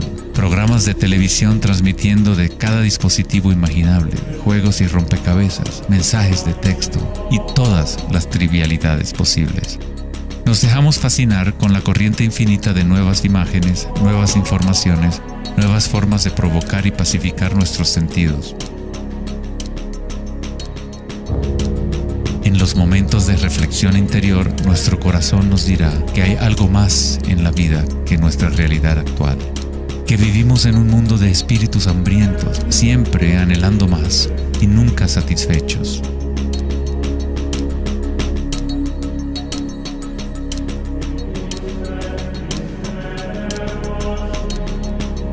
Hemos creado una vorágine de datos que vuelan alrededor del planeta para facilitar más pensamientos, más ideas sobre cómo arreglar el mundo, para solucionar los problemas que solo existen porque la mente los ha creado. Los pensamientos han creado todo el lío en el cual nos encontramos actualmente. Libramos guerras contra enfermedades, enemigos y problemas. La paradoja es que aquello que resistes, persiste.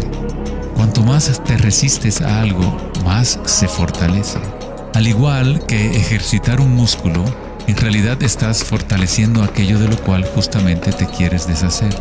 Entonces, ¿cuál es la alternativa al pensamiento? ¿Qué otros mecanismos pueden utilizar los seres humanos para existir en este planeta?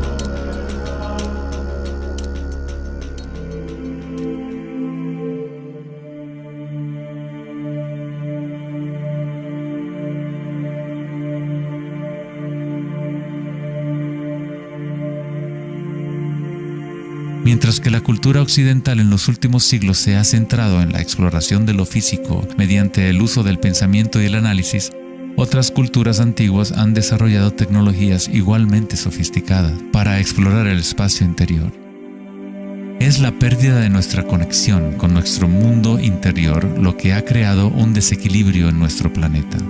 El antiguo inquilino, «Conócete a ti mismo», ha sido reemplazado por el deseo de experimentar en el mundo externo de la forma. Responder a la pregunta ¿quién soy?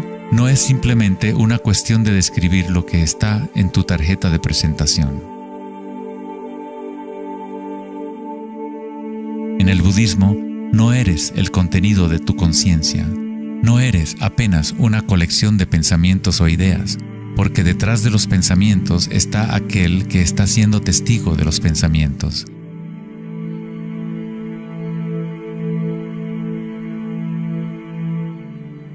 El dicho enfático, «Conócete a ti mismo», es un koan del Zen, un acertijo sin respuesta.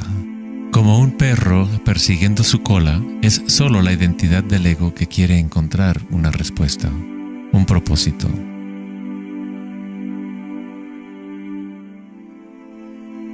La verdad de lo que eres no necesita una respuesta, pues todas las preguntas fueron creadas por la mente egoica. No eres tu mente.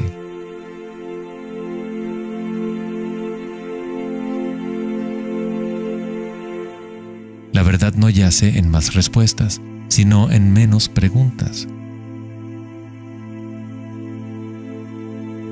Como dijo Joseph Campbell, no creo que la gente esté buscando el significado de la vida, más bien buscan la experiencia de estar vivos.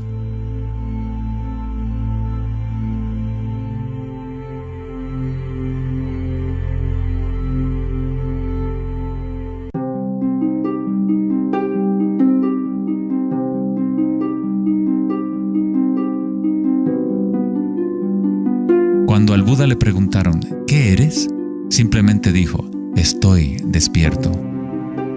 ¿Qué quiere decir eso, estar despierto?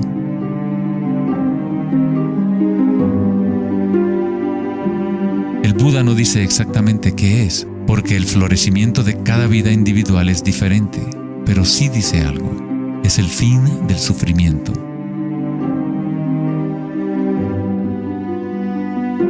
Toda tradición religiosa importante tiene un nombre para el estado de estar despierto: cielo, nirvana o moksha. Una mente en calma es todo lo que hace falta para comprender la naturaleza de la corriente. Todo lo demás ocurrirá una vez que tu mente esté en calma. En esta quietud, las energías internas despiertan y funcionan sin esfuerzo de tu parte. Como dicen los taoístas, el chi sigue a la conciencia. Al permanecer en calma, uno empieza a escuchar la sabiduría de las plantas y los animales, los quietos susurros de los sueños y se aprende el sutil mecanismo por el cual los sueños se manifiestan en forma material. En el Tao Te Ching, este tipo de vida se llama Wei Wu Wei, hacer, no hacer. El Buda habló del camino intermedio como el sendero que conduce a la iluminación. Aristóteles escribió el justo medio, el punto medio entre dos extremos, como un sendero de belleza, sin demasiado esfuerzo ni tampoco muy poco. Yin y Yang en equilibrio perfecto.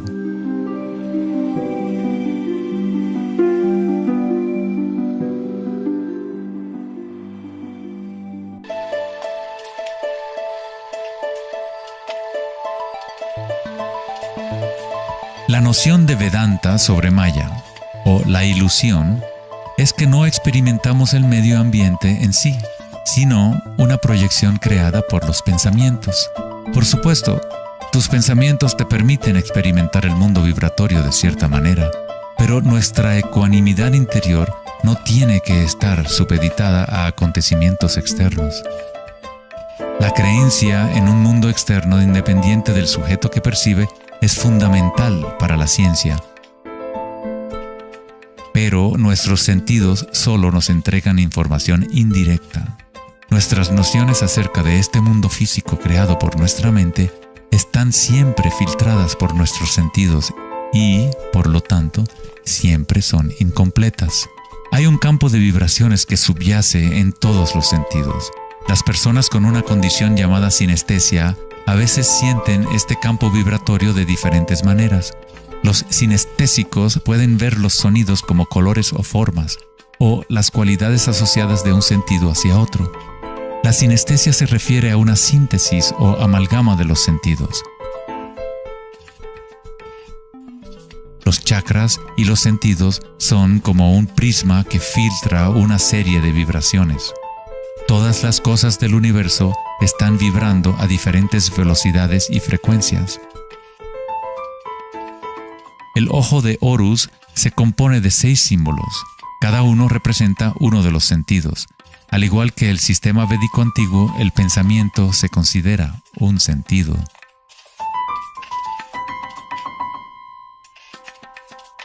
Los pensamientos se perciben simultáneamente como sensaciones que se experimentan en el cuerpo. Surgen de la misma fuente vibratoria. El pensamiento es simplemente una herramienta, uno de los 6 sentidos. Pero lo hemos llevado a un estado tan elevado que nos identificamos con nuestros pensamientos. El hecho de que no identificamos el pensamiento como uno de los 6 sentidos es muy significativo. Estamos tan inmersos en nuestros pensamientos que al tratar de explicar el pensamiento como un sentido, es como explicarle a un pez el agua. ¿Agua? ¿Qué agua?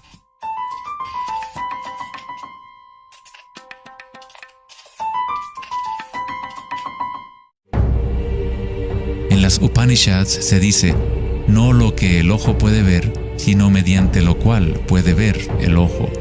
Toma conciencia de eso para ser Brahma, el Eterno, y no lo que la gente aquí adora. No lo que el oído puede escuchar, sino mediante lo cual puede escuchar el oído. Toma conciencia de eso para ser Brahma, el Eterno, y no lo que la gente aquí adora.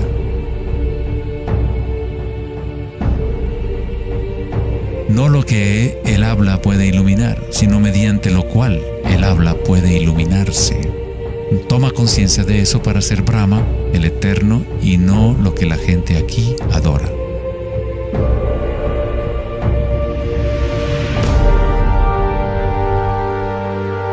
No lo que la mente puede pensar, sino por lo cual la mente puede pensar. Toma conciencia de eso para ser Brahma, el Eterno, y no lo que la gente aquí adora.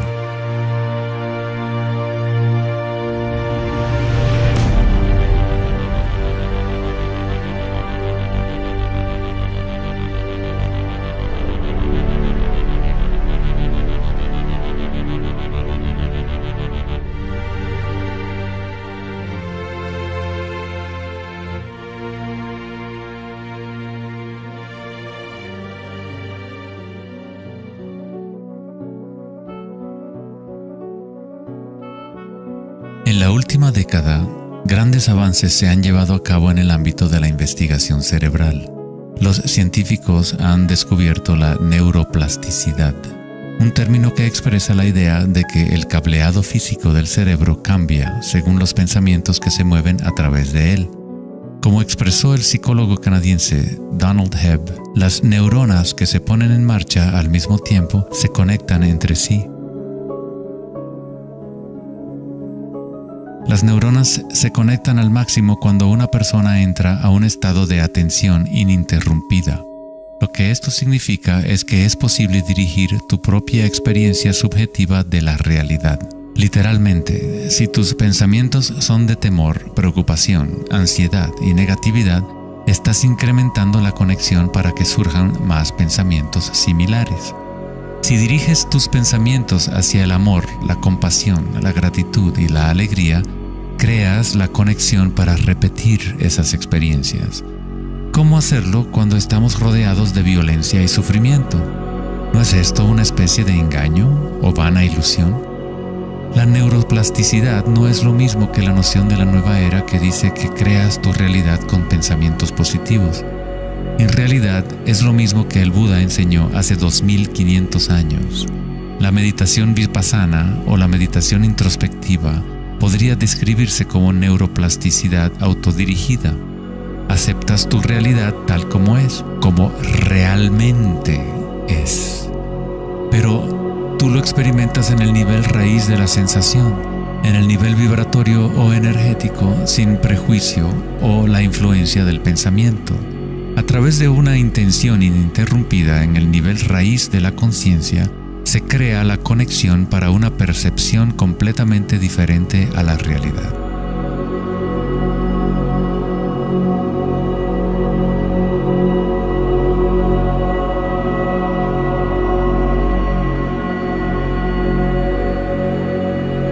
La mayor parte del tiempo lo entendemos al revés. Estamos permitiendo constantemente que las ideas sobre el mundo exterior conformen nuestras redes neuronales, pero nuestra ecuanimidad interior no tiene que estar supeditada a acontecimientos externos. Las circunstancias no importan, solo mi estado de conciencia importa. Meditación en sánscrito significa estar libre de cualquier tipo de medición o evaluación, libre de toda comparación, de todo devenir. No estás tratando de convertirte en algo más, estás de acuerdo con lo que es. La forma de superar el sufrimiento del reino físico es aceptándolo por completo, decirle que sí a todo para que se convierta en parte tuya en vez de tú ser parte de eso.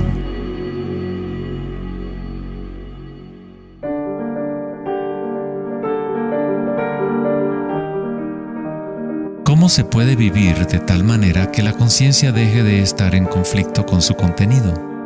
¿Cómo puede uno vaciar el corazón de las ambiciones mezquinas? Debe haber una revolución total en la conciencia, un cambio radical en la orientación del mundo exterior al interior. No es una revolución provocada solo por la voluntad o el esfuerzo, sino también por la entrega total, la aceptación de la realidad tal como es. Solamente desde el corazón podemos tocar el cielo. Rumi. La imagen del corazón abierto de Cristo transmite de forma poderosa la idea de que uno debe abrirse al dolor. Uno debe aceptar todo si desea permanecer abierto a la fuente de la evolución. Esto no significa que te conviertes en un masoquista. No buscas dolor, pero cuando el dolor viene, lo cual inevitablemente ocurre, simplemente aceptas la realidad tal como es en lugar de anhelar otra realidad. Los hawaianos han creído durante mucho tiempo que es a través del corazón que aprendemos la verdad. El corazón tiene su propia inteligencia, tan obvia como la del cerebro. Los egipcios creían que el corazón, y no el cerebro, era la fuente de la sabiduría humana. El corazón era considerado el centro del alma y la personalidad. Era a través del corazón que se expresaba la divinidad, impartiendo conocimientos a los antiguos egipcios sobre su verdadero camino.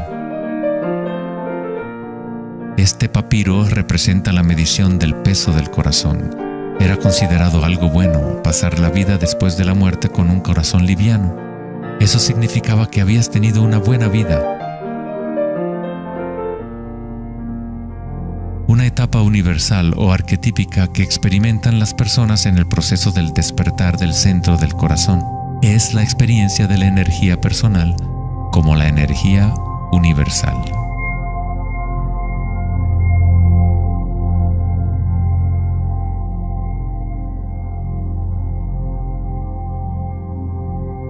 Cuando te permites sentir este amor, ser este amor, cuando conectas tu mundo interior con el mundo exterior, entonces todo es uno. ¿Cómo podemos experimentar la música de las esferas? ¿Cómo se abre el corazón?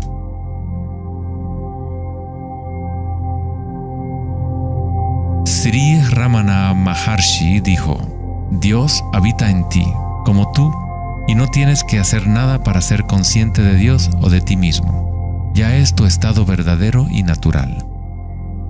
Solo abandona toda búsqueda, dirige tu atención hacia adentro y sacrifica tu mente al único ser irradiando en el corazón de tu propio ser. Para que esto sea tu experiencia que vives en el presente, el autoconocimiento es el único camino directo e inmediato.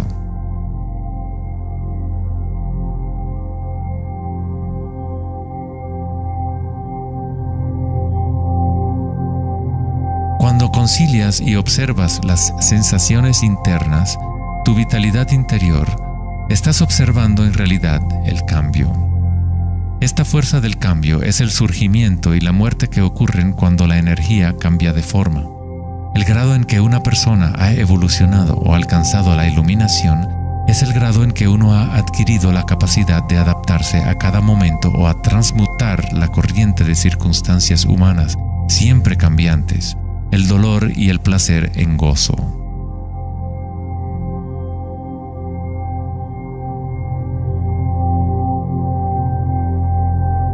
Leo Tolstoy, autor de La Guerra y la Paz, dijo que todo el mundo piensa en cambiar el mundo, pero nadie piensa en cambiarse a sí mismo.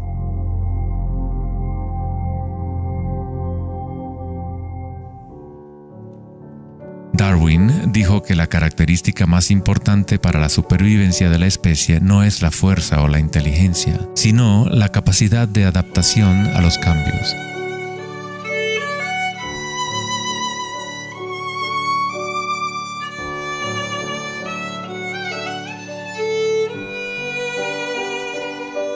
Debemos convertirnos en expertos en adaptación. Esta es la enseñanza budista de Anicca.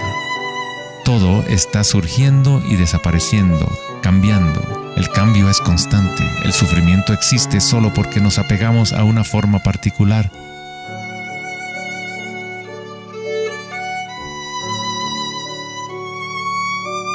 Cuando te conectas a la parte tuya que observa, con la comprensión de Anicca, el gozo surge en el corazón.